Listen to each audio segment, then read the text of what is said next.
everyone, I'm Rachel here with Ari, and we're your hosts for the Merry Writer podcast. This week, we're on episode 298, and we're asking, what is an author brand story? Before we start, if you enjoy the show, consider checking out our coffee page. You can follow the page for free as we have plenty of goodies for all. And if you're feeling generous, a one-off donation will get you access to more treats, or you can become a Merry Writer for just $2 a month. And for that, you'll get access to all the items in our shop, including exclusive goodies and access to monthly bonuses, and it all helps to support the show.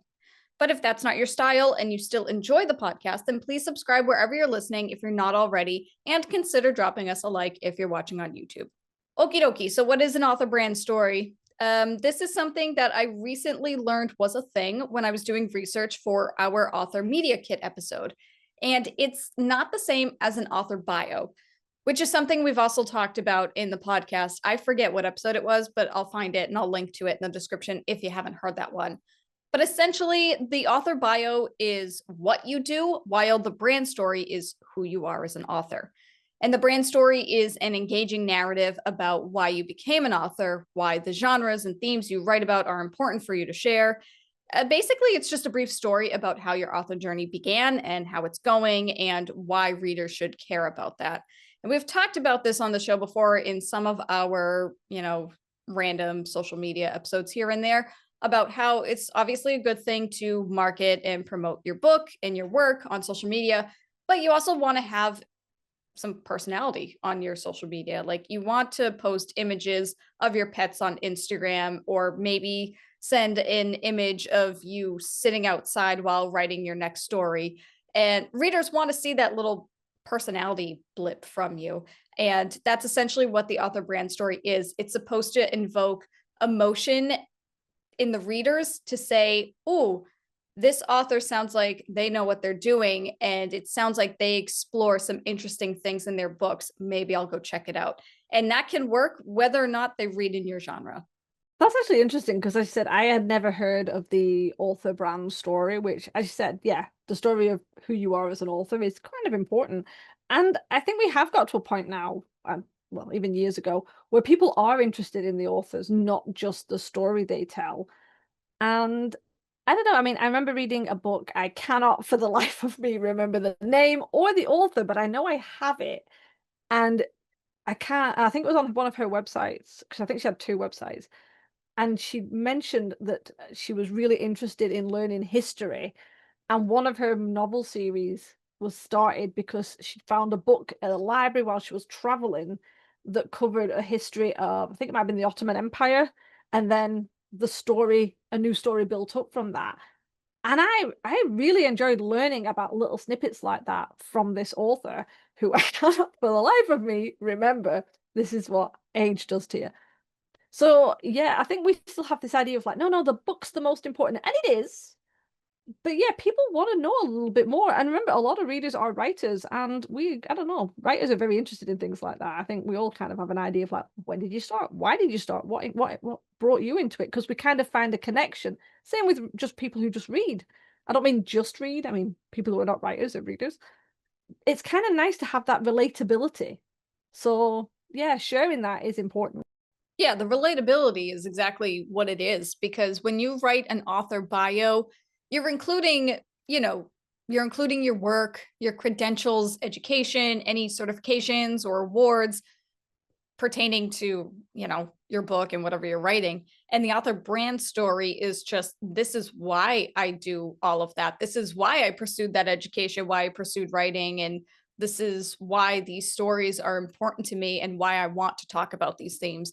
And it's just to help your readers get to know you on a deeper level so that they can, as Ari said, relate to you. That's exactly what it is.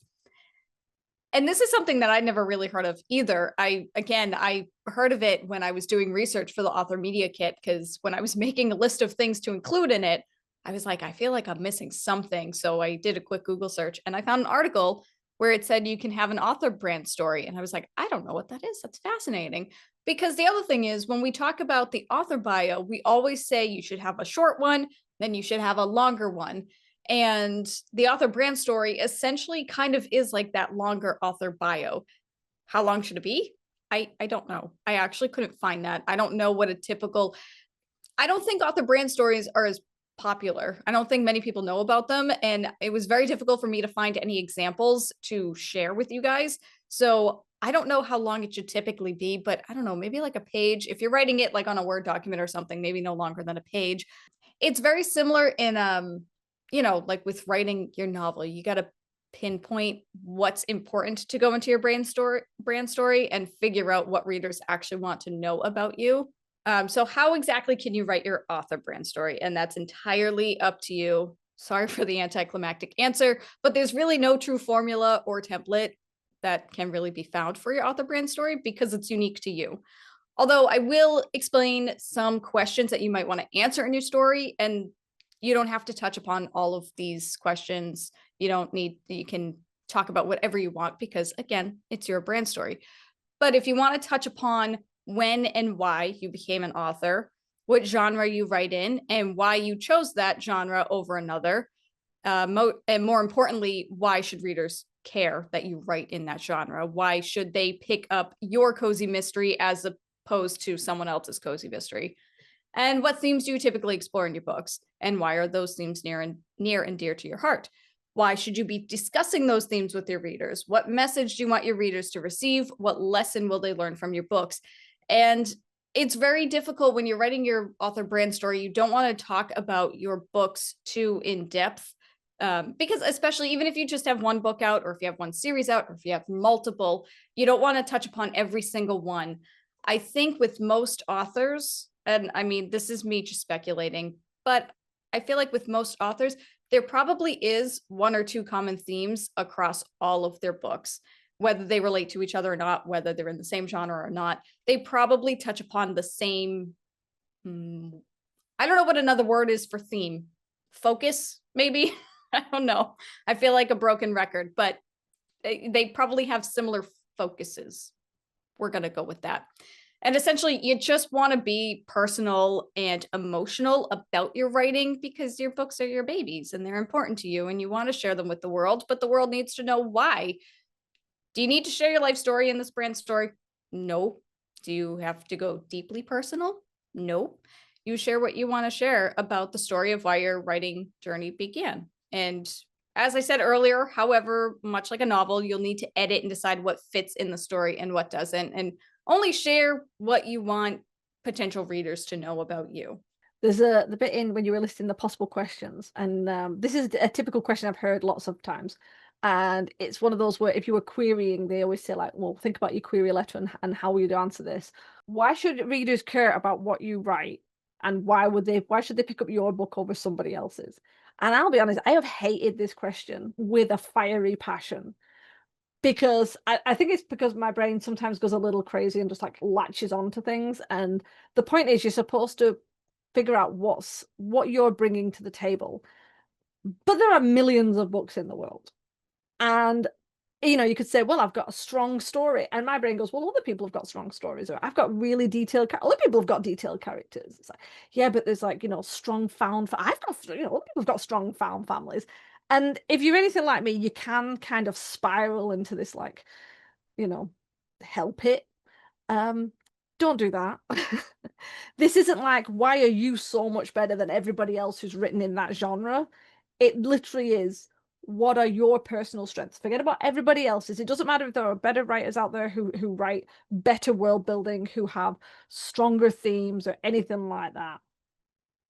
It's just about you and how you feel about your work. So it's like, why should a reader care? It's like, because you care about your characters and you make them relatable because they are, deep aspects, because they have connectivity that can stretch to the reader.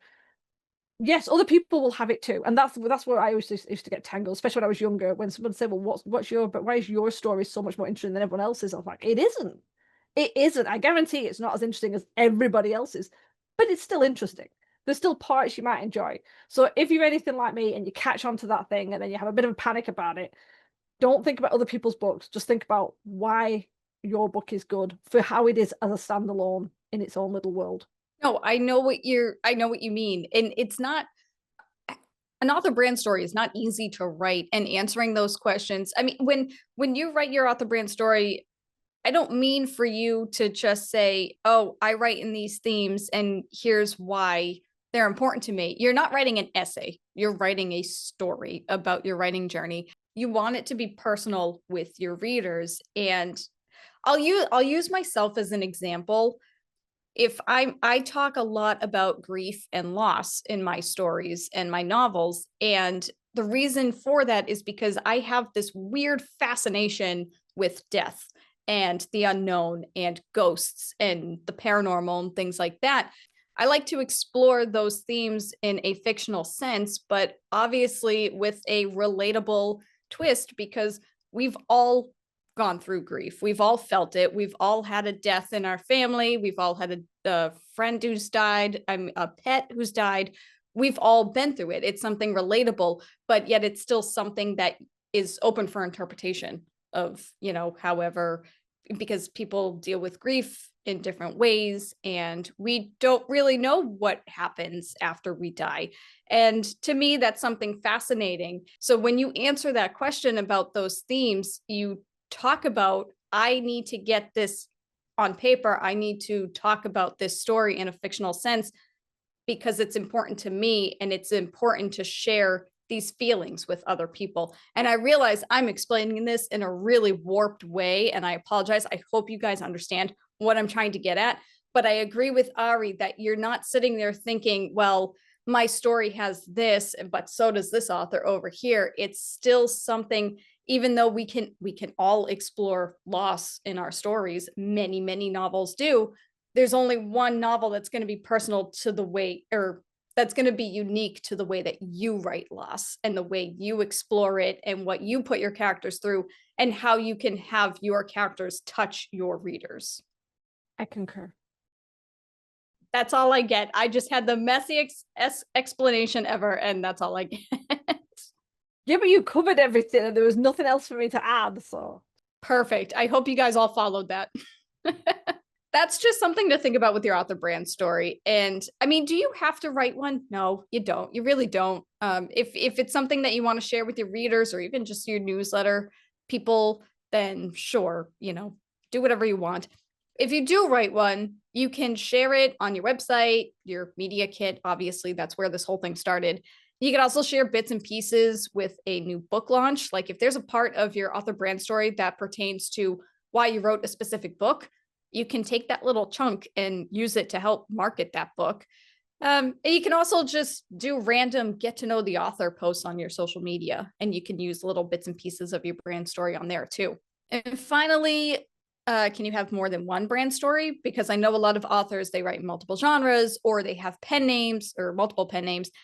And I don't think, from what little I could find about writing author brand stories, I don't think it's recommended, because obviously you're an author and you write books. It should go all under one brand, and you can, but ultimately it's your story. If you want to have a different brand story for different genres or different pen names, then yeah, obviously, because if you have different pen names, I can imagine that the reason you started writing under one pen name over the other is going to be different, even though it's still you. I mean, it's going to have similarities, but ultimately it is different. And you got to keep in mind that your brand story will change over time. The beginning might not, because obviously we all start somewhere. And once we start, that's just how it is. But as you grow as a writer and as you write more books, your brand story will shift. And it's very similar to an author bio in that sense. It's something that you want to make sure that you keep updated. I can understand why someone would want to write two different brand stories, especially if, as you said, they have two pen names, and especially if those pen names weren't obviously connected, because some people who do choose multiple pen names keep them very separate, and you're not aware that it's the same author. So if you're writing horror and you want to talk about your brand story about why you really like horror compared to writing cozy romance, it would be a little different. I feel it's like, like, oh, I was raised on Mills and Boone or Harlequin books when I was little. Maybe not little. when you were a little bit older, you should not be reading Mills and Boone if you're little. It's a little bit different to, I loved watching slasher films. They don't really gel, and it would be hard to find the relatability if you're using the same brand story with your cozy romance as the slasher horror novels that you write. So yeah, I get it. I can understand why. Well, yeah, I mean, if you have a pen name where you write children's books, that brand story specifically could focus more on your family. Because why does anybody write children's books? Usually it's because they have kids of their own and they have important messages that they want to share with their children. So therefore they share it with everybody's kids, or, if they decide to buy the book. So yeah, no, I get that. I think I saw some advice where it said that you can have the one brand story across all of your all of your books. But I was like, I think ultimately it's just something, as with many things in writing, like this entire podcast, we really should have just made it, just titled it like, do what you want to do. I mean, really, we always say take our advice with a grain of salt. If you want to have multiple brand stories, go for it. If you don't want to write one at all, fine. Because they're not easy to write. They sound easy, but much like an author bio, it's gonna take a lot of thought behind it. It's something you really want to take your time with. Basically, an author brand is just yet another way for you to connect with your readers. You want to be a little personal, little vulnerable, emotional, and share the motivation behind your work. It's important to any reader to see who they're supporting and why. And honestly, with AI on the constant rise, authors need to set themselves apart so readers can see how real you are as a creative. And I'll just leave it at that because I don't want to go on a tangent. So, before we leave, if you want to learn more about us, the podcast, and opportunities to be a guest on the show, don't forget to check out our website at themerrywriterpodcast.podbean.com. And now we'll turn it over to you guys. Have you heard of an author brand story before? Have you written one for yourself? Let us know your answers in the comments so we can chat about it. And remember, we release a new episode every Wednesday. Next week, we're discussing haters you might face in the industry. So to ensure you don't miss that, don't forget to hit the subscribe button on your way out. As always, thanks for listening to the Narrator Podcast. We'll see you next week. This podcast is brought to you by Arguments Over Coffee and Tea. Which side are you on? The music titled Inspired is by Kevin MacLeod, licensed under Creative Commons 4.0.